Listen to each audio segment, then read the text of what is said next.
Boa tarde, irmãos. É estranho começar com boa tarde. A gente tão acostumado com o culto de manhã e de noite, né? Mas esse final de semana tá meio atípico, tudo fora da rotina, né?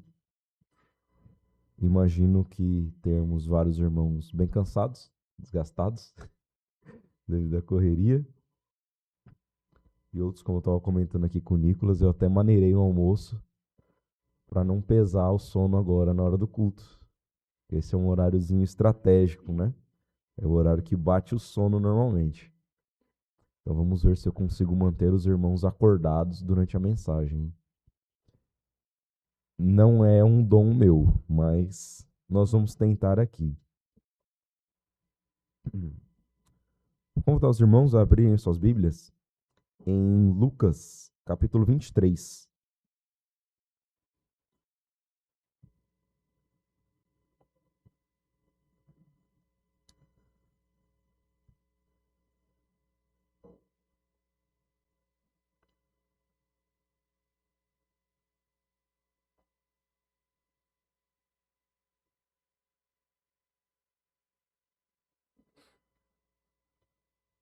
Lucas, capítulo 23, versículo 26.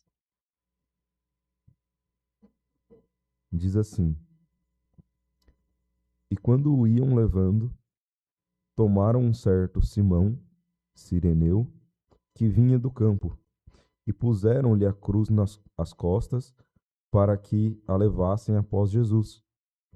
E seguia-o grande multidão de povo e de mulheres, as quais batiam nos peitos e o lamentavam. Jesus, porém, voltando-se para elas, disse: Filhas de Jerusalém, não choreis por mim, chorai antes por vós mesmas e por vossos filhos. Porque eis que hão de vir dias em que dirão: Bem-aventuradas as estéreis, e os ventres que não geraram, e os peitos que não amamentaram. Então começarão a dizer aos montes: Caia sobre nós, e aos outeiros: Cobri-nos. Porque se ao madeiro verde fizer isso, que se fará ao seco? Vamos orar, irmãos. Senhor nosso Deus e Pai, te agradecemos pela tua palavra deixada para nós, para a nossa meditação. Esteja agora me dando sabedoria em explanar sobre esse assunto, que possa falar coisas corretas, coerentes, segundo a tua vontade, Senhor. Esteja direcionando meus pensamentos, coração, para que possa ser usado aqui nesse dia perante os irmãos. Que também os irmãos possam ter as suas mentes concentradas na tua palavra, que nada venha a distrair, que o nosso foco possa estar totalmente em aprender mais de ti e ter nossas vidas moldadas segundo o teu querer, Senhor. Esteja trabalhando dia após dia em nossas vidas para que te servamos como o Senhor deseja, Pai. São essas coisas que nós pedimos, em nome do teu Filho amado Jesus. Amém.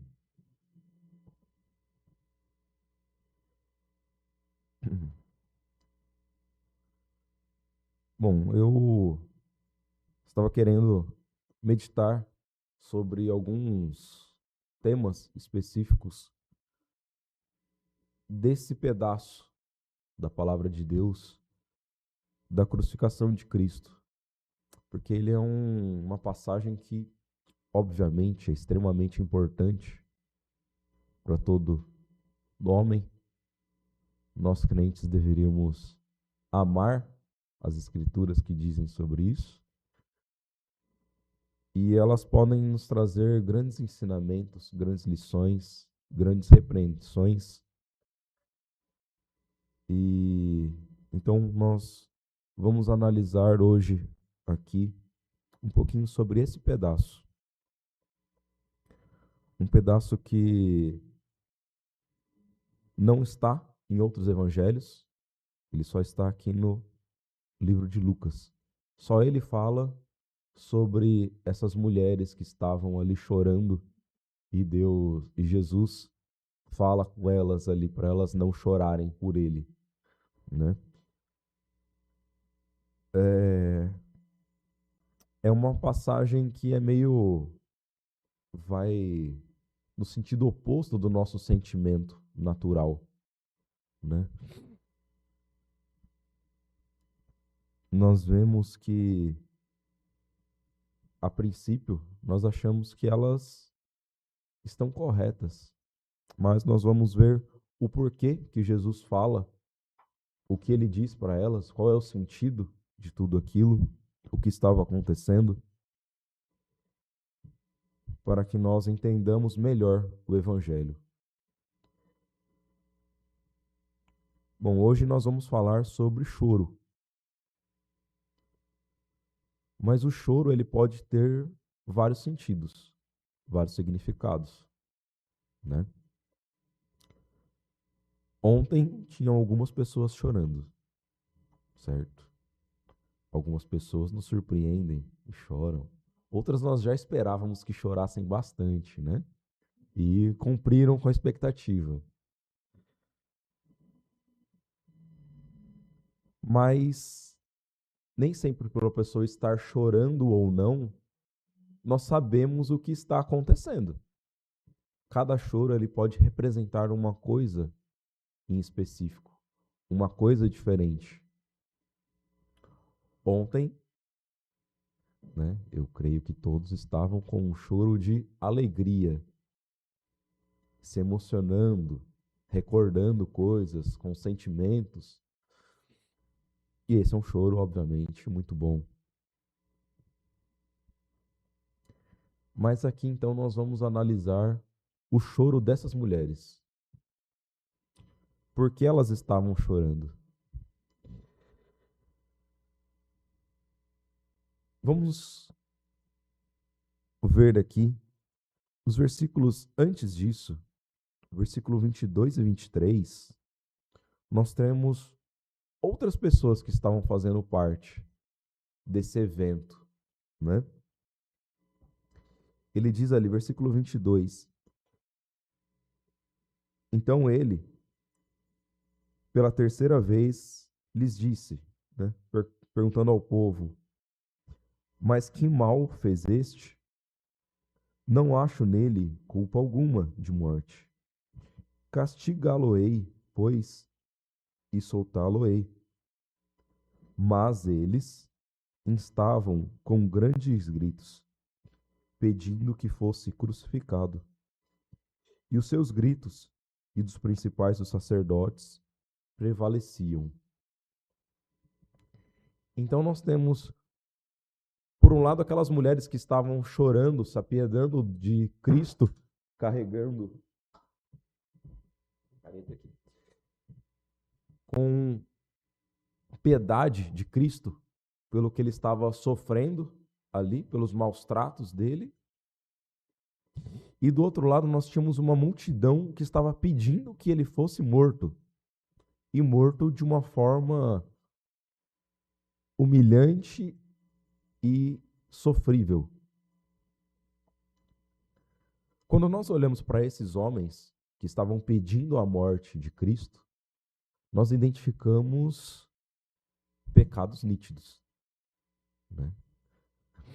Esses homens, nós podemos citar vários pecados que deveriam estar tomando conta do coração desses homens para pedirem a morte de Cristo.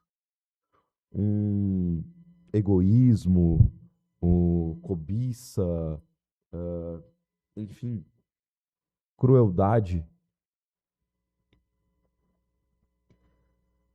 Então, é muito nítido nós olharmos para a vida deles e vermos que eles são pessoas, obviamente, que não amam a Deus, não amam a Cristo.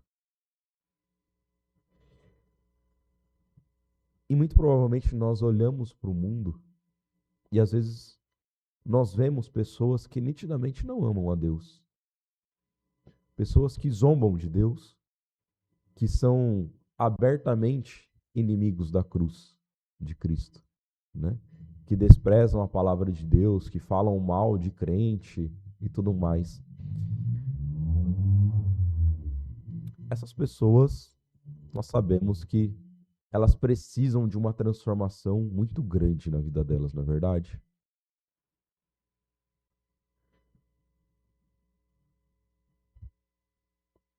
Mas nós temos aqui também essas mulheres, citadas no versículo 27, que elas estavam chorando por Cristo. E quando nós olhamos para elas, nós pensamos em boas pessoas.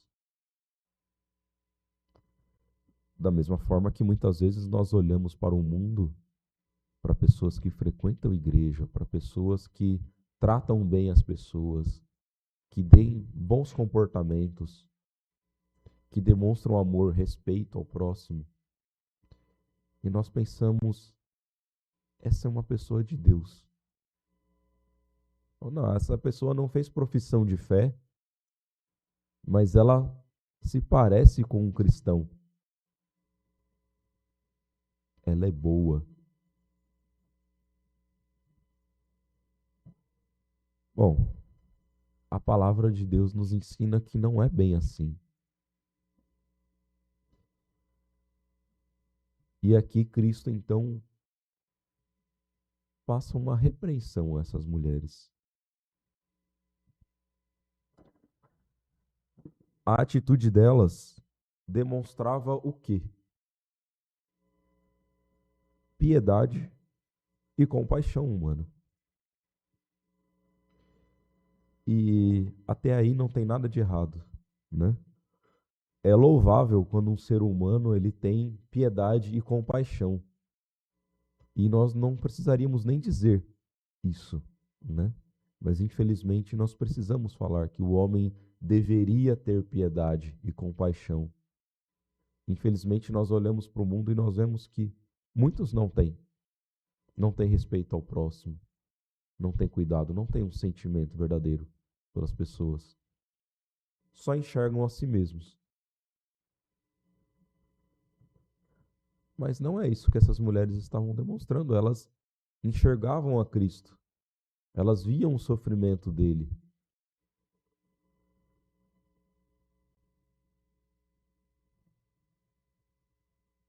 É muito bom podermos ver pessoas tendo esse tipo de sentimento pela palavra de Deus e por Cristo. É bom quando nós vemos pessoas que respeitam a Jesus, não é verdade? Nós vemos que esse tipo de atitude, de piedade, de compaixão, infelizmente, nem sempre é bem usado. E ele não cobre tudo. Ele não cobre todos os pecados, todas as falhas. Nós vemos que muitas vezes a piedade e a compaixão, ela é usada até no meio evangélico, certo?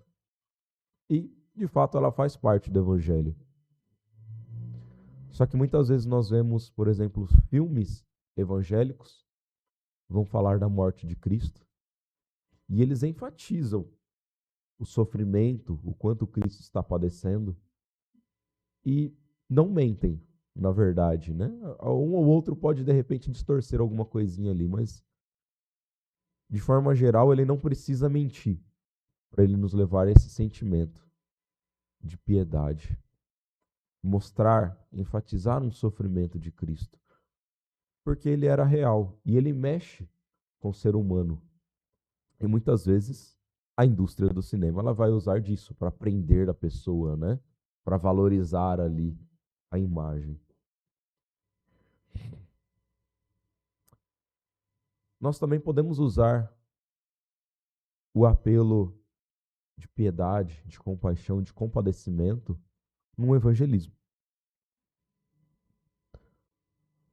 Nós falarmos do sofrimento de Cristo do derramamento de sangue dele, de toda a dor que ele sentiu, e tocar no coração da pessoa.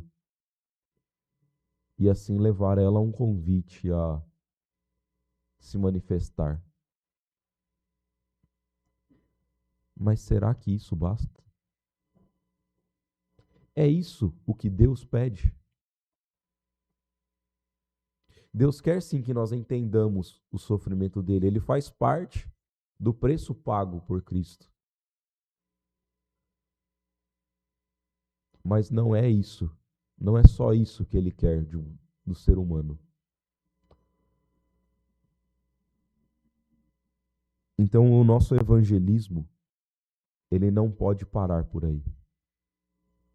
Com um coitado de Cristo. Veja como ele sofreu. Embora ele seja verdadeiro. Se nós olharmos aqui em Lucas mesmo, no capítulo 22,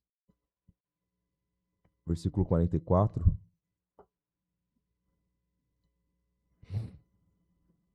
nós vemos aqui falando de Jesus, que diz: e posto em agonia, orava mais intensamente, e o seu suor tornou-se como grandes gotas de sangue, que corriam até o chão. Cristo, ele sabia das coisas que ele iria passar, certo? Ele sabia de todo o plano de Deus. E ao se aproximar esse momento, pouco antes ali dele carregar aquela cruz e aquelas mulheres estarem ali chorando, nós vemos que Cristo estava suando sangue. E esse é um fenômeno verdadeiro. Não é um meio poético de se dizer. Isso é cientificamente provável, tá? Só que isso só acontece em uma determinada situação, para a pessoa transpirar sangue.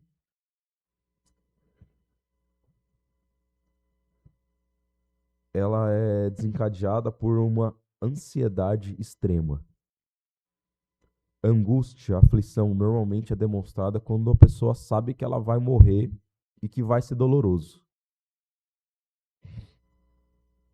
Uma angústia psicológica. Algo que transtorna a pessoa. Tamanha aflição que ela sente por aquilo que ela vai passar. Bom, nós sabemos que Cristo não temia a morte como um ser humano, como nós tememos, né? Passar por algo absolutamente desconhecido. Isso nos apavora. Mas Cristo, enfim, ele conhece tudo e ele é muito mais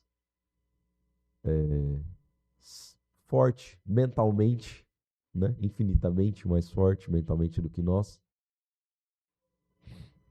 Mas mesmo assim nós vemos que tamanha dor que ele sabia que passaria, tamanho sofrimento que seria todo esse processo para ele, ele passou por esse fenômeno de transpirar sangue. Então nós sabemos que o sofrimento dele era real. E isso deve tocar nos nossos corações. Nós sabemos que ele passou por isso. Mas afinal, então, qual é o erro daquelas mulheres em estarem chorando por isso?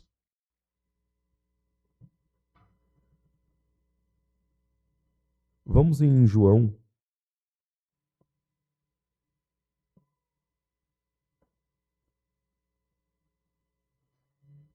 João, capítulo 19.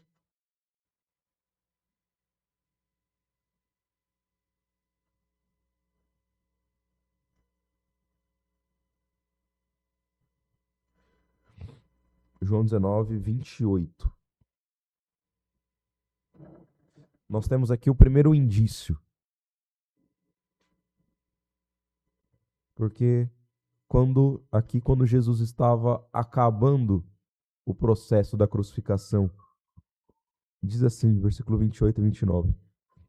Depois, sabendo Jesus que já todas as coisas estavam terminadas, para que a escritura se cumprisse, disse: tenho sede. Estava, pois, ali um vaso cheio de vinagre, encheram de vinagre uma esponja, e pondo-a no isopo, lhe chegaram à boca. E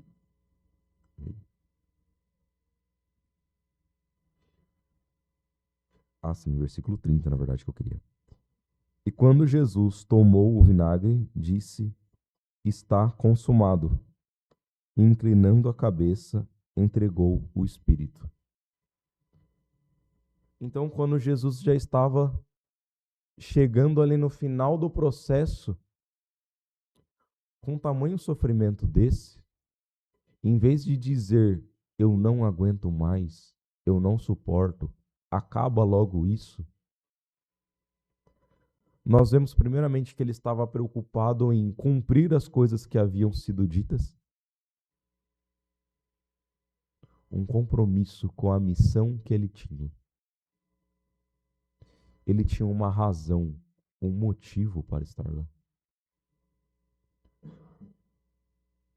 Ele termina dizendo: está consumado, está feito, cumpri. Quando nós recebemos uma missão e nós terminamos, nós falamos: pronto, está aqui o que você pediu. Foi isso que Jesus fez. Eu terminei o meu trabalho aqui.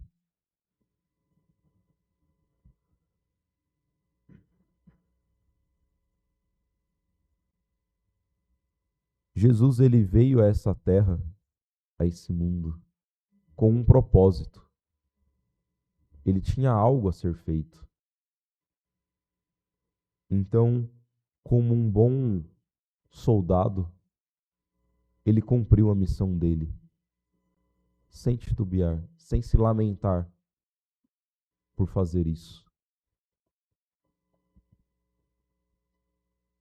Mas, como nós vimos, sim, envolvia grande sofrimento. Mas se nós voltarmos aqui em João mesmo, no capítulo 16,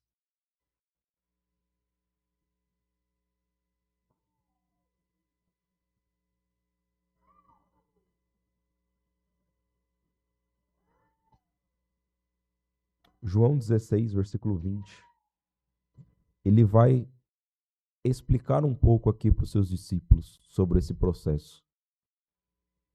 Diz assim: na verdade vos digo que vós chorareis e vos lamentareis, e o mundo se alegrará, e vós estareis tristes. Mas a vossa tristeza se converterá em alegria. A mulher, quando está para dar à luz, sente tristeza, porque é chegada a sua hora. Mas, depois de ter dado à luz a criança, já não se lembra da aflição, pelo prazer de haver nascido um homem no mundo. Assim também vós agora, na verdade, tendes tristeza, mas outra vez vos verei, e o vosso coração se alegrará, e a vossa alegria ninguém vô-la tirará.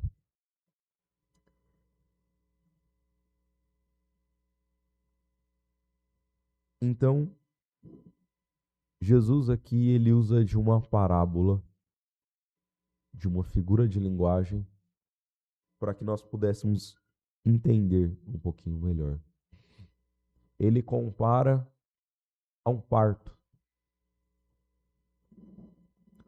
Bom, dizem que a dor do parto é das mais insuportáveis que o homem, que a mulher no caso, pode passar. Nós jamais vamos poder saber disso, né, homens? Mas a gente vai ter que acreditar nelas, que realmente é muito ruim. E como Jesus usa como figura que eu devo acreditar nas irmãs que deve ser realmente muito duro. Porque é a dor que ele escolheu para descrever o que ele passaria, para usar de figura. Mas é curioso isso, né?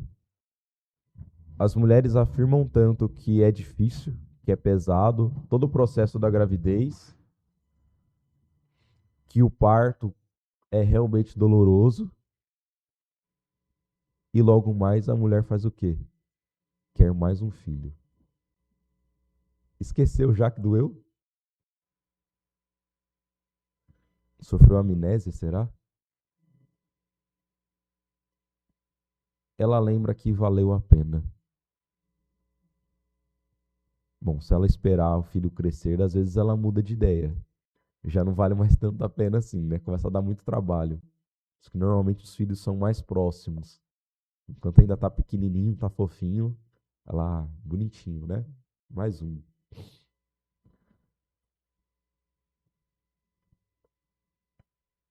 O prazer de dar uma vida faz valer a pena o sofrimento. Imaginem então Cristo que sabia quantas vidas ele estava resgatando naquela dor que ele estava passando. Se para a mulher a dor do parto uma vida valeu a pena, imagina saber que multidões seriam salvas através daquela dor. Por isso, para Cristo era totalmente suportável passar por aquilo. Porque Ele nos amou. Gerar a vida faz valer a pena.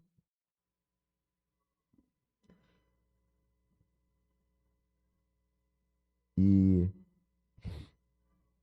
apesar da dificuldade, da aflição, da separação momentânea, como ele nos diz aqui nessa passagem,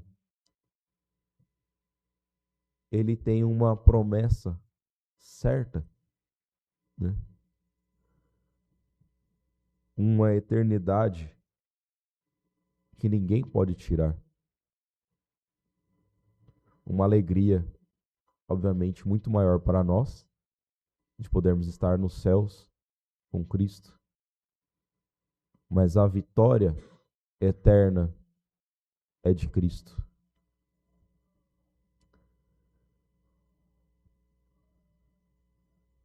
Do filho, às vezes a mãe não sabe no que vai dar, né? Será que esse filho, quando crescer, vai me dar orgulho ou não? Da mesma forma, muitas vezes nós não damos lá muito orgulho para Cristo, né? Certas vezes, se nós olharmos, analisarmos a nossa vida, nós talvez pensemos, será que Cristo morreria de novo por nós? Mas é amor, né?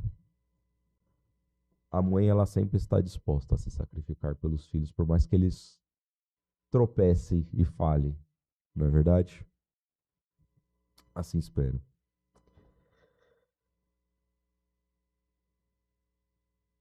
Mas então, voltando lá em Lucas,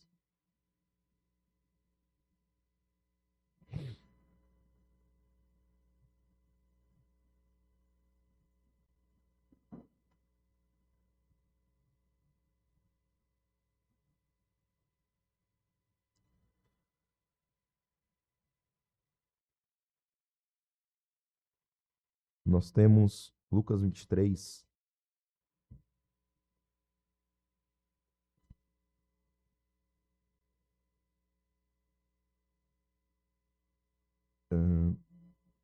peraí que eu me perdi no esboço.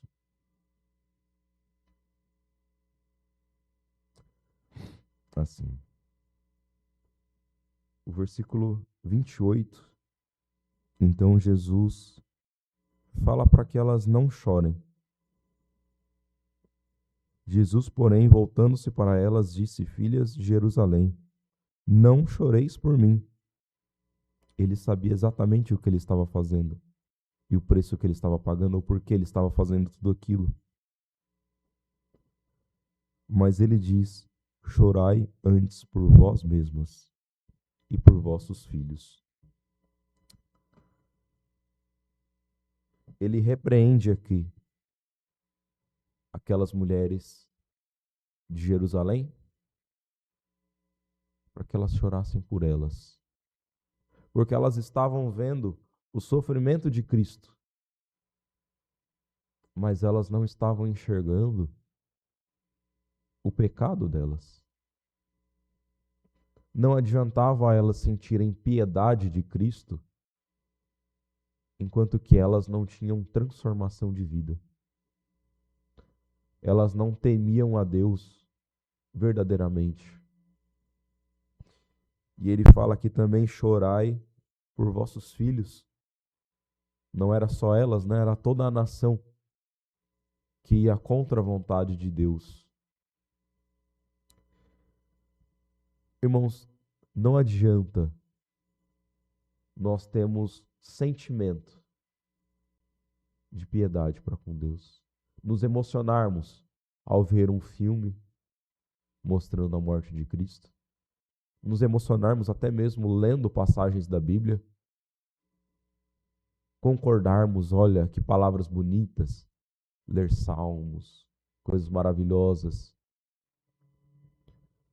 mas não haver reflexão em nossas vidas, não haver mudança de pensamento, mudança de vida, transformação verdadeira.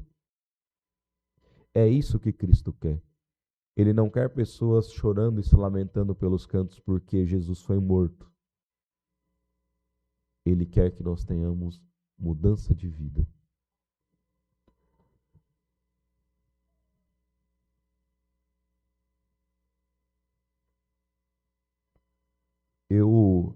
Antes da minha conversão, eu não sou uma pessoa de chorar muito, né? Mas quando eu era pequeno, eu chorava diversas vezes. Quando se falava de morte, eu temia a morte. Mas aquele choro, ele não mudava nada. Eu lembro até hoje, eu estava sentado, várias vezes, sentado no culto, e o pregador, muitas vezes meu pai falando, falava sobre morte, e eu sentia, batia no meu coração, quando falava da vida curta do homem. E olha que era uma criança ainda. Mas aquilo não mudava as minhas atitudes. Ela não transformava o meu coração. Eu não passei a servir a Deus por conta disso. Não adianta você chorar.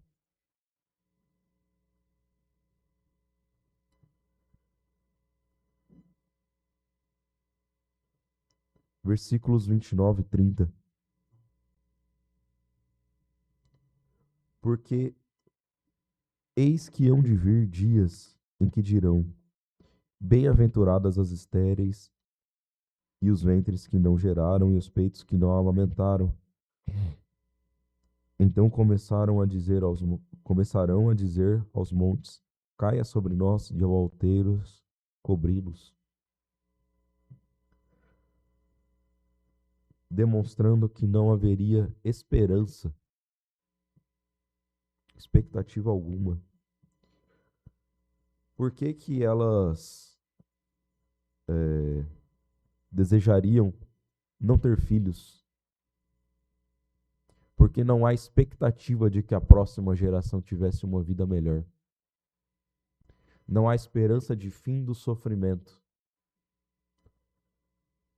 Aqui Cristo está falando para o povo de Jerusalém, e é um pouco mais específico para eles, porque isso de fato iria acontecer 70 anos depois, com a destruição de Jerusalém. Mas a destruição de Jerusalém, ela é representativo para nós, de julgamento. E da mesma forma, quando vem o julgamento sobre nós, havendo condenação, o sentimento é esse. Não adianta uma próxima geração, porque será um sofrimento sem fim. A condenação, ela é eterna.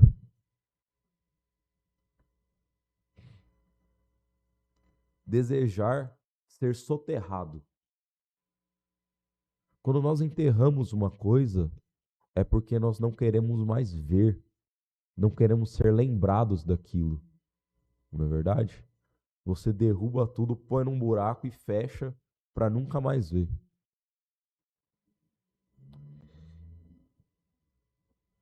É isso que as pessoas desejariam, porque não haveria nada do que se orgulhar. Não há nada o que comemorar. Não sobrou nada. Não há o que levar.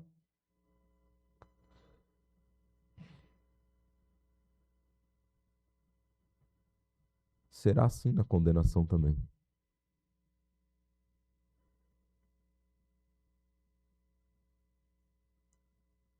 E o que nós precisamos entender é que, do mesmo modo em que aquele povo estava caminhando para isso e não enxergava que a destruição de Jerusalém estava vindo, nós também, muitas vezes, vivemos e nos esquecemos que, se não há uma transformação verdadeira, também nós estamos caminhando para o fim, para desejarmos não existir. Mas será tarde demais.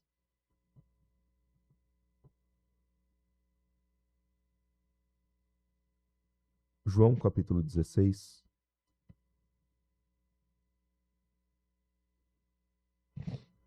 E eu poderia ter falado para os irmãos segurarem o dedo ali, né? Porque nós estamos indo e voltando entre João e Lucas. Mas eu não vou voltar mais em Lucas.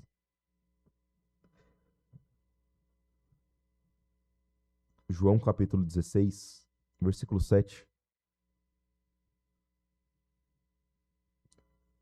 Cristo fala um pouco mais sobre a necessidade da morte dele. Ele diz: todavia digo-vos a verdade, que vos convém que eu vá, ou que morra, né? Porque se eu não for, o Consolador não virá a vós. Mas quando eu for, vou-lo enviarei. E quando ele vier, convencerá o mundo do pecado, e da justiça e do juízo. Do pecado, porque não creem em mim. Da justiça, porque vou para meu Pai, e não me vereis mais. E do juízo, porque já o príncipe deste mundo está julgado. A morte de Cristo, ela era necessária, justamente porque aquelas mulheres estavam indo para a condenação eterna. Elas precisavam ter os seus olhos abertos. Ali no caso, Jesus mesmo estava abrindo os olhos dela. Mas para nós, o Espírito Santo que Cristo enviou faz esse papel. Ele está fazendo conosco o que Cristo fez por aquelas mulheres, de estar alertando, abrindo nossos olhos para que enxerguemos a nossa condenação.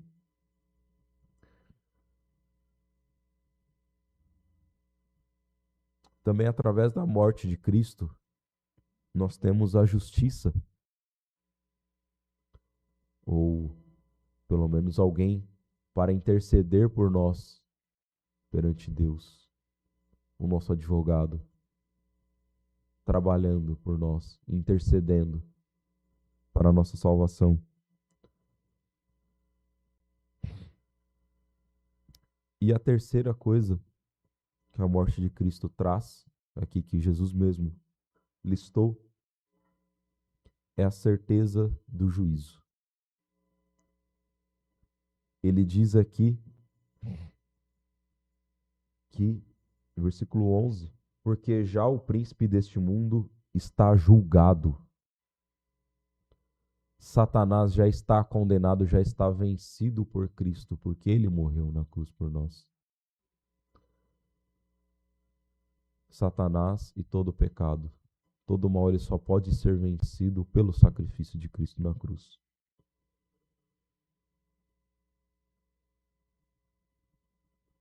Hebreus, capítulo 12.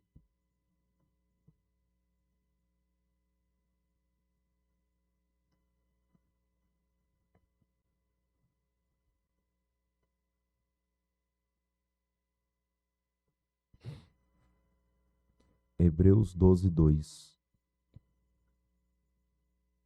Diz: olhando para Jesus, autor e consumador da fé, o qual, aqui a nossa parte principal, pelo gozo que lhe estava proposto, suportou a cruz, desprezando a afronta, e assentou-se à destra do trono de Deus. Cristo, pelo que lhe estava proposto, ele suportou a cruz por nós. Ele suportou todo aquele sofrimento, tudo que ele haveria de passar para poder nos dar a salvação. Então, quando nós olharmos para o choro, pela razão do choro, o choro do ser humano ele não deve ser pelo sofrimento de Cristo, pelo que ele passou em si, e sim um choro pelos nossos pecados, pela nossa condenação, por o que nós somos. Quando nós olharmos para Cristo, nós deveríamos sentir alegria e não tristeza.